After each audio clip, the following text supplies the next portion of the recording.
Hope you guys have been enjoying the Tenpai and Centur-Ion event, everyone. Aha!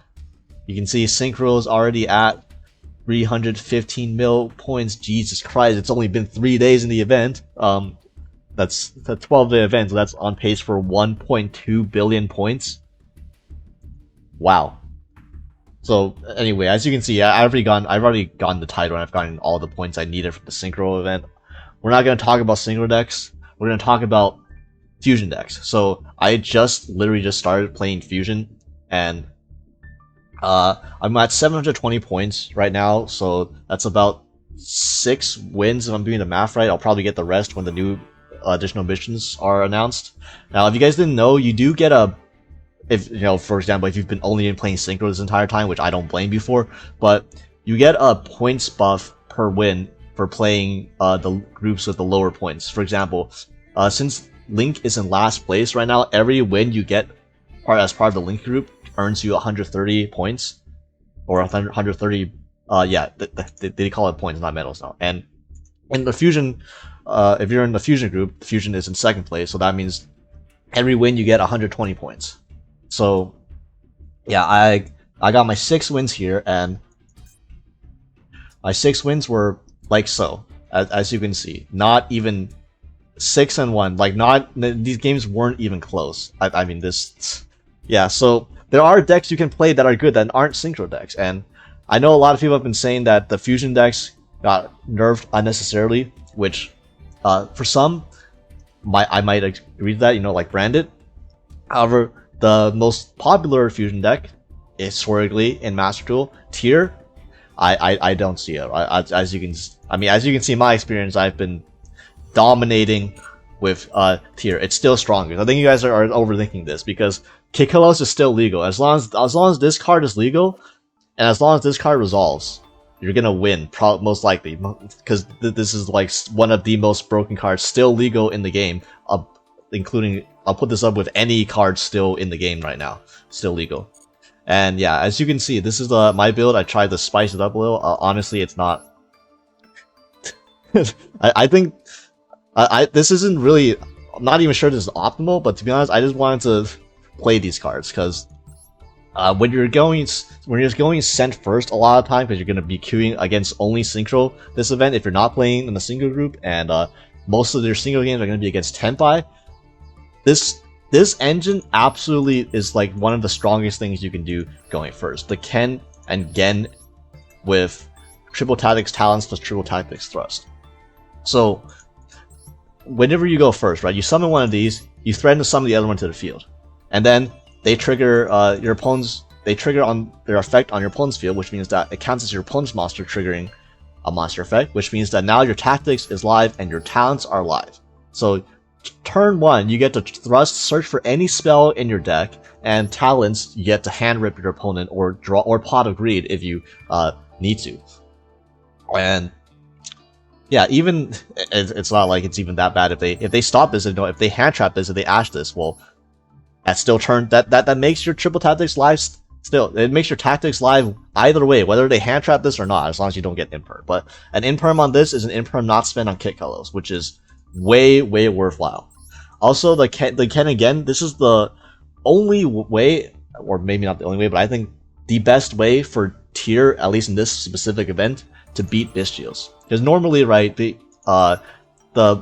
most problematic thing you can that can happen to you, especially when you only have like very limited names, is you get Bystial and then you don't get the play, and then they, especially if it's Magnum, but they search another Bystial, and then it's, you know, you can't really beat multiple Bystials, let alone a single one on turn 1 half the time. However, this engine straight up beats Bystials, because you force your triple tactics talent to be live immediately before you even put a light or dark monster in grave. You again summon Ken lets you draw 2, discard 1, and then you get the talents hand rip the Bystial out of your opponent's hand before you even commit any to your names. Or you can thrust the search talents, because your opponent controls a monster now, so then you can still you have basically 6 copies of Forceful Sentry in your deck if you play the Ken and Ken engine, which yeah, it seems fair, especially when you know that you're gonna go first majority of times. So you know, what's the downside of these being not as good going second? Not as big of a deal. Also, that the synergy does not end there. So these are warrior monsters. Okay, why is that important? So what Tearlaments Greed basically says special summon one tier monster from your deck or graveyard, then send one monster you control to the graveyard with the same type or attribute as that special summon monster. Okay, so what type is Rhinoheart, right? It's a warrior. Okay. What type are Gen and Ken, right? We just went over this. They're warriors. So that means after you use your Ken or you use your Gen effect, you get the Tearlaments Grief for a Rhinoheart for free. You don't even have to send the Rhinoheart to grave. You don't have to use the Rhinoheart's effect to rise it from grave and banish later. No, you don't gotta do any of that. You just send the Gen that already got value, and then you tell your Rhinoheart from the deck. So with Gen and Ken, it's like you have 6 copies of Fusion Deployment or 6 copies of E-Tele for your 1-card starter. So it doesn't even matter the fact that this is a 1. You have, honestly, there's more copies of Rhino access to Rhinoheart in this deck than there are in most tier builds. And I'm not even running Sea-Mare because, frankly, number 1, Sea-Mare is a normal summon, so it kind of conflicts with the normals. Because this is 6, possibly 7 if you count Reinforcement of the Army, and you didn't draw these already, so like 6 to 7 normal summons, right? So that kind of conflicts with the Sea-Mare, but I don't need the Sea-Mare because having this basically just ensures I have access to Rhinoheart almost all the time now. Because if I don't have Grief or I don't have Deployment already, well, I mean, I could, you know, this is a worst case scenario. Tactics draws me 2 cards. Thrust searches for one of my starters if I don't have it already, and also when you start with Ken, you summon Gen to your field. You also, you know, Graceful Charity. You Pot of Greed. Basically, you draw 2, discard 1. Which the discard in tier is always a valuable thing. You know, there's a lot of stuff you want to get in grave. So yeah, you almost always have access to Rhinoheart, even when it's at the 1 copy in this build. So that's broken.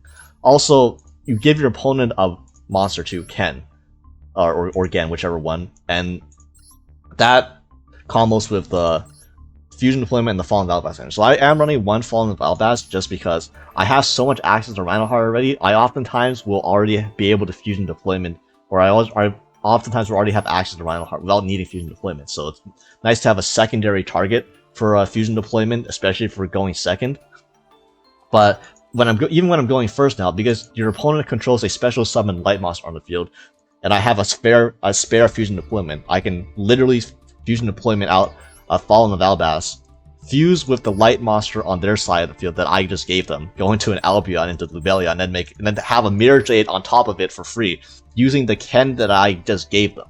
So yeah, this is actually insane. Like the Ken and Gen engine is also, like, this sees play in regular tier, well, maybe not regular tier, but in the war crime terrorist piles, because it lets you search grass turn 1 going first in a 60-card terrorist builds, and on top of all the other synergies I've already mentioned, so it already sees playing those. But yeah, this in here, like, these are like the best cards in the deck. I want to see these cards every game, and they perform every time I see them too. So yeah, and that's basically the only interesting part about this deck, to be honest. The rest of the stuff is honestly, besides this like 12-card engine involved, including the tactics and talent, everything else is basically just a standard tier deck, minus the few things that are banned or limited. So, you know, you have the tier names, you have the Shufflers, you have the Shadal Beast, your Tenpai opponent thinks they got you, you got no more interactions, boom, you fuse into El Shadal window.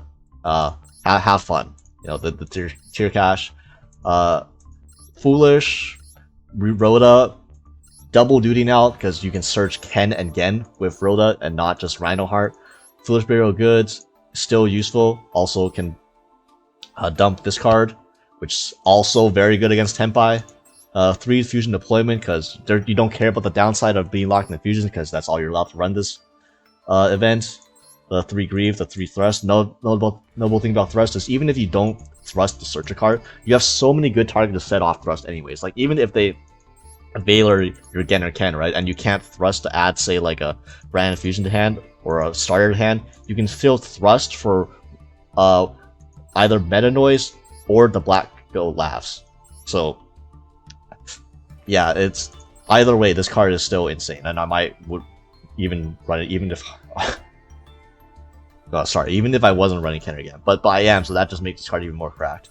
And 3 Scream, the 1 Super Poly, 3 Droplets, Heartbeat, Meta Noise, Trivia Karma, Michael Jordan, Crime, and Soliek. So about Brand Fusion, don't need to play this card really, although the fact that you can search this turn 1 off of Thrust after you get in Ken is ridiculous, and there's a few things you can do with this. Number 1, Snow is a spellcaster light monster, so at the end of the day, you can just use this as a foolish burial for Snow that also gets you a Sanctifier on the field, which then lets you Sanctifier, summon Albaz, and fuse on your opponent's turn. So yeah, that at worst you can do that if you have the Albaz still, if you didn't like mill the Albaz. But also, like, I mean, in terms of milling your branded fusion targets, namely Albaz, you have 2 Shufflers, so it's not like Shufflers are that great against a Tenpai matchup. Honestly, you might even not want to run Shufflers, to be honest, depending on the matchup you play against. But if you do, feel free to burn your Shuffler on an Albaz if you want, just to make the branded fusion live again.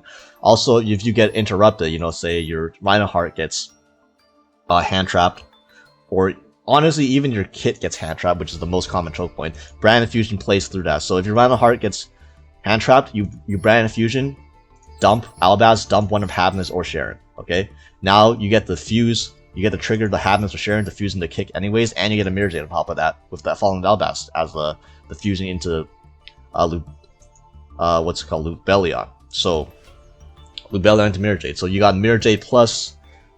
You get Mirror Jade plus Kick Hellos through a hand trap. Or if they hand trap your Kick Hellos, well, Brand Fusion can use material from the field as well. So even if they hand trap the Kick Hellos and impermit, you can Brand Fusion, send Fallen of Albaz, and then send the kit on field. So you get to make a Mirror Jade raw without having to discard a card for the Belly, and then you get to mill 5. And the neat part about that play is because you just straight went through the Mirror Jade, the Albaz is still engraved, so that means you can use Mirror Jade then to send a Rimbrum, and then Rimbrum will revive the Albaz to your opponent's turn, and then you can fuse again on your opponent's turn. So yeah, this is like the best, this is like the strongest way to beat hand traps, and on top of that, you have all the other benefits I mentioned. You can choose to dump, like you can with between Shaddoll, Beast, and Snow, those are like the 2 cards you want in the grave to be on your opponent's turn. You can also like just pick and choose which one you want to dump if you didn't manage to get them to. Like this card is actually pretty crazy, and like the fact that there's no that you're rocking the fusions is not a downside this event. And I'm playing 3 droplets mainly because this is the one thing I have against Centur-Ion, because this deck is kind of struggles against Centur-Ion going second, especially if they open Bystials. So droplets just kind of does the trick of that, because droplets basically prevents it from going into Blazar and all that. Then all you have to deal with are hand traps, which you can play through, and Phalanx. It's whatever. The hardest part, the most scary part of the Centur-Ion board after you drop with them is just the Bystials in their hand. Potential Bystials anyways, it's not any of their hand traps, it's not the Phalanx either. So yeah, you draw this against Centur-Ion, you're Gucci. Especially if you have beneficial sense off it. Especially like imagine you go droplets, send Black Goat Labs, and then Black Goat call a Bystial. Like I wouldn't do that unless unless they searched one off Magnum last turn, but in which case if they did, well, there you go. And the fusions, a lot of the Albaz fusions actually matter. So the Kikalos, the 3 tier fusions, and then Albaz fusions, Albion, Mirror Jade, Lubellion, these all matter based on what you want to send off branded fusion. Rinbrum for the plays where you maintain an Albaz engrave either by not shuffling back to Lubellion or just by hard milling it. Hard milling an Albaz is great because then the Rinbrum is live. It's on your opponent's turn too. Sanctifier, for the mentioned Snow being a light spellcaster, and then Alba Lenitus, because what type are Tenpai dragons? Exactly. And then these are some super poly targets. I never even drew super poly. I resolved super poly exactly 1 time, and I made a Dragos Apelia because my opponent's talents took my Mirror Jade for some reason. Don't know why you would do that, but yeah, Mud Dragon, Kikalos, and the Winda, Garura, Draco Quest. Because you give your it's funny because Draco Quest and Guilty Gear Freak, this is partly because you give your opponent a warrior. So you kind of fulfill half the condition for these Super Poly targets anyways. And honestly, you can summon Guilty Gear Freak hard off of just your monsters. Like you can literally just use your Rhino Heart plus the Ken that you give your opponent to like dodge something like an Imperm or Valor, and then steal their field, and then this. I believe this does a lot of damage too. Once per turn, if this card battles an opponent's monster during damage, you can banish one spell, and this card gains attack moves that have its current defense. So yeah, so lets you push through damage, lets you win combat. Yeah, I mean that just never came up. The dream, the dream is to Super Poly and SP Little Knight because SP is a warrior. But I mean, you're not ever playing against link based decks, so that's never gonna happen. And then Draco Quest, you know, I mean, going Ken, and then making Draco Quest with like one of your Kens, and then the fucking Blazar or Crimson Dragon is the dream. Obviously, you know, it hinges on drawing Super Poly, which is limited, so like these honestly don't really matter. It's just the Alabast fusion and Tier fusions that matter and win sometimes. But yeah, I'm gonna show you how broken this deck still is. So Ken and Gen, you know, even when they don't resolve, they're broken. You know, Ken forces them to Valor because they don't want to discard a card apparently, and they don't want to risk playing into thrust and tactics. Oh wait, never mind. You just did with that Valor anyways. Imagine if I had those. Instead we're gonna fusion deployment instead. Get that Rhino Heart out, and that Rhino Heart gets Imperm. Now I always recommend waiting until the kick hellos to get to Imperm. This hand, that would not have mattered. No matter what they Imperm, now that they only had one, does not matter. I had Grief to play through it anyways. I already hard drew a trap anyways, so they were gonna have to play through multiple disruptions regardless.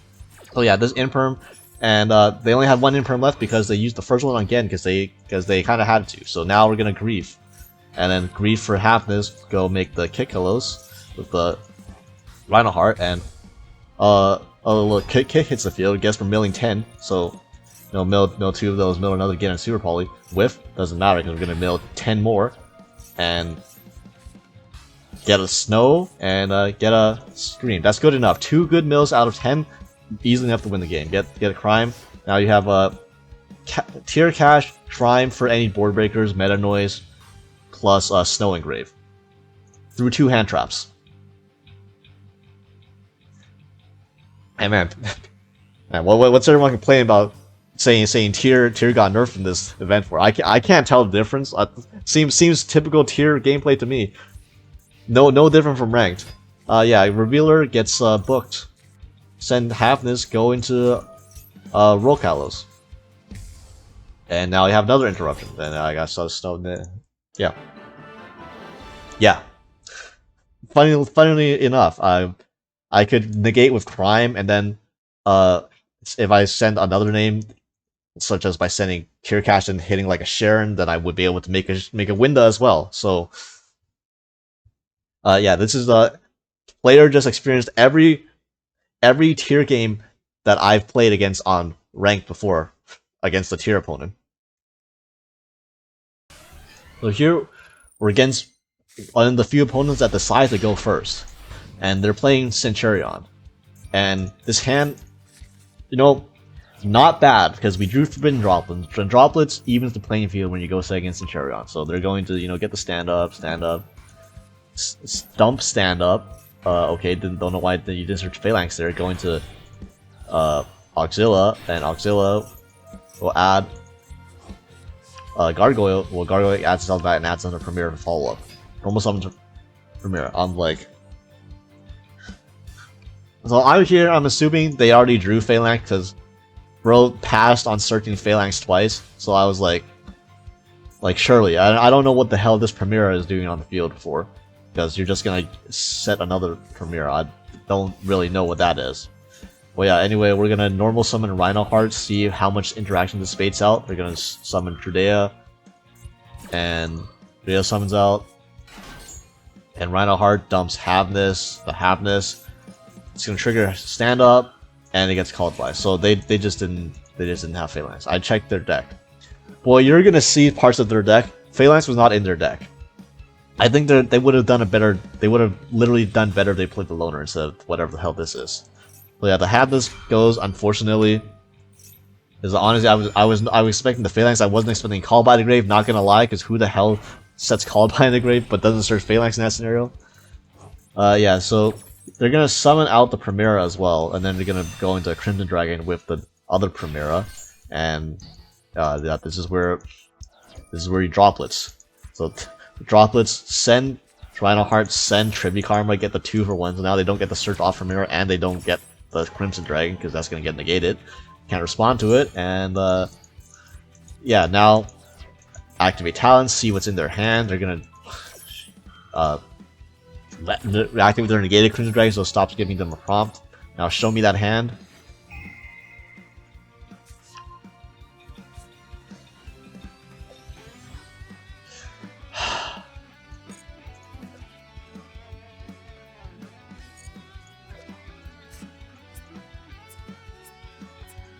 What? Okay, so anyway, moving on. Heavy Karma is gonna search for Scream. I'm gonna activate Scream. Gonna activate Grief to get the Sharon, and then Sharon's gonna send itself with Grief, and then I'm gonna make Kikalos, and Kikalos Scream, add 1, mill 3, mill a Tear Cache, so now Kikalos I get to add a Sharon to hand, and then Tear Cache, mill 2, Kikalos, summon back Tear Cache, mill another 8, so we milled plus 10, so we milled 13 cards, not bad. Milled a Shuffler, nice. Milled another 5, trigger Heartbeat, trigger Sulliek, and then, just add the Rhino Heart, Sulliek, add itself back, trigger Sharon, mill some more. Honestly, I'm just trying to get a Snow at this point. If I get a Snow, the game is sealed. So, dump Rhino Heart, mill 3. Don't trigger Rhino. I don't know why I triggered Rhino Heart here. There's no point. I know I sent the Crime because I wanted to get the Crime engraved so I can add the Hadness back. But then, right immediately, as soon as I realized this, I realized, wait, now my Rhino Heart's gonna get banished, and I don't have a Crime anymore, so I'm gonna have to shuffle back the Crime and dump it later. So it's like, whatever. And to have this, I can't even use on my opponent's turn because it's called by it, funnily enough. Yeah, we're gonna enter battle phase, attack over the Crimson and the Primera. Their last card in hand is, what the hell was it? It was not a useful card. Let's just say that. So, have this look, and, set Sulliek, and then end phase. I forgot. I totally brain fire here. I had a Shuffler. I could have literally just shuffled back all of these 3 into their deck, and they would have had nothing. I had 2 Shufflers actually. I don't know why I didn't do that, but I mean, it doesn't really matter because at this position, it's like they're gonna hard draw Magna for turn, and here I'm gonna use one of my Shufflers. I put back the kit and I shuffle those 2 back like I should have. They're gonna summon Tremera. When Tremera gets summoned, I'm gonna get Scream, and then I'm gonna get Sulliek, and Sulliek I'm gonna send the Sharon, and then mill a Snow, mill a Beast, activate Sharon. So yeah, now we have everything Beast, and honestly, you know what I was gonna make? Like dead ass. I was about to make a Guilty Gear Free. Wait, I can't make a Guilty Gear Free because Sharon's not a warrior. And then never mind. But the point is that if they had kept the Auxiliary in defense, it would have actually been a bit annoying to out because Scream only affects defense or only affects attack. So I would have had to do some weird stuff to run over the defense position Auxilia. But they didn't want to stall like that because they literally had nothing left besides a Magnuma that was just going to get hit by another Shuffler, so they wouldn't get the Bestial any of my stuff. Yeah. If they had Phalanx, probably would have been a bit harder to win that one. Well, I think we still would have been favored with that hand.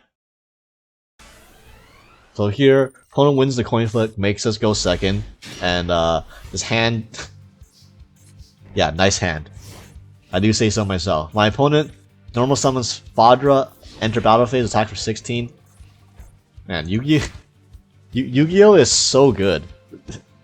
Fadra pass versus a set droplet pass. Well, yeah, my turn. We draw a Ken, and this, Ken opens. Literally, this just blows the field wide open. Although obviously droplet plus Trivia Karma doesn't hurt either. Yeah, Ken gets Veilered. So, thank you for not wanting to discard a card, because in you trying to avoid the discard card, you end up discarding a card anyways. Except this time I get to choose which would you send back. And yeah, to get that draw there, nice. Brilliant opening hand. Double Fadra Driver versus double Talon Trivi Karma drop. just the best cards we've ever drawn in our decks. And you send Trivi Karma obviously with the draw blitz, so now I get to add Grieve, and this is the cool part. Okay, this is not the cool part. Having Fadra's Defense is not the cool part, but activate Scream, then activate Grieve, and then summon Rhino Heart, send the Ken, because it's a warrior, and now we get the free Rhino Heart. So now we get Scream plus Rhino Heart, and again, a lot of people are so impatient, and if you hit the Kick Colors, this would have been... Oh, okay, well, they were trying to bank on me not milling something, but I'm just saying, if I milled a tier name off of this after you just drop litter my Rhino Heart, you would have looked mighty silly. So yeah, I did hit a tier name, but that tier name is tier cash, so that doesn't guarantee anything. It does get me a shuffler though, and I know they have the other Fadra in hand, so I guess there's some value there. This first time shuffler being useful against Tenpai engine. Yeah, they're gonna normal summon Fadra, and that's gonna trigger Scream. And also, we're might as well use the shuffler because I don't think anything else is gonna be that useful to use it on. And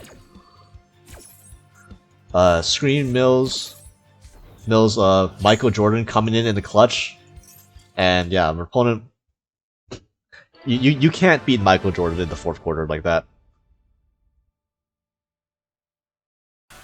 Alright, so now we win the coin flip and we go first, or we're playing against Get Fucked. I agree.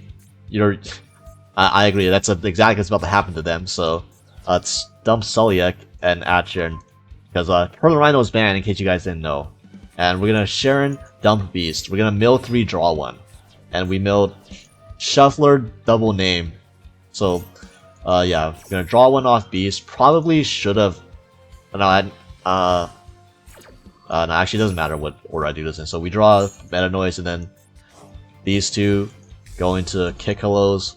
Kikalos gets Veilored, and fine. That's a good choke point. Good choke point. Veilor on the kit. Unfortunately, because we milled we hard drew Crime plus Meta Noise. So sometimes, if you just open your back row going first, it really does not matter what the hell they hand trap, because no matter what, you're gonna have multiple interruptions, like the 3 we have here, plus the Snow, which will eventually become live as soon as Kikillos mills anything. So yeah, they're going to Book of Eclipse, and that's gonna get Crime, and the Snow goes to the grave now, so I have that as an emergency option. Don't have another cards banished yet. Normal summon again Roku, and Roku get Padra. Padra's gonna set the Sangan something, which at this point I'm just gonna Meta Noise the Pydra, send the Havness, and then Havness gets sealed off. Like, who the hell? I've seen so many people running Ghost Spell. There's like at least 2 to 3 hand traps I would run before Ghost Spell as like my 15th through 18th hand trap. But it works out for them in this scenario, I guess. So no window for me. But I mean, doesn't really matter. Like, they've already spent the normal summon. They don't have control of Fire Monster. They can activate Sangan Summoning and pass. Awesome. Anyway, normal summon Gen. Yeah, see, soon as any game, soon as Gen or Ken hits the board, immediately it's over immediately. So yeah, putting this video out there because I know a lot of people play and like tier, and I know a lot of people are sick of the synchro decks and playing the synchro decks, or just playing Tenpai and Centur-Ion mirrors all day. Well, look, if you're worried about tier being too weak for this format, don't be. The tier is not too nerfed. It is still Tearlaments' strongest fusion deck in the event, probably, in my opinion. And yeah, Gen and Ken also a pretty fun event to use these in when you know you're going first most of the time. And yeah, let's get these numbers up, bro. 28%, 180 mil. Let's get hit 200 mil by the end of the day at least. And even if you don't want to play tier, I made a couple videos on all the good and budget decks you can play for this event, and not all of them are synchros. I'll tell you that. So yeah, go check those videos out if you're still trying to find something to play.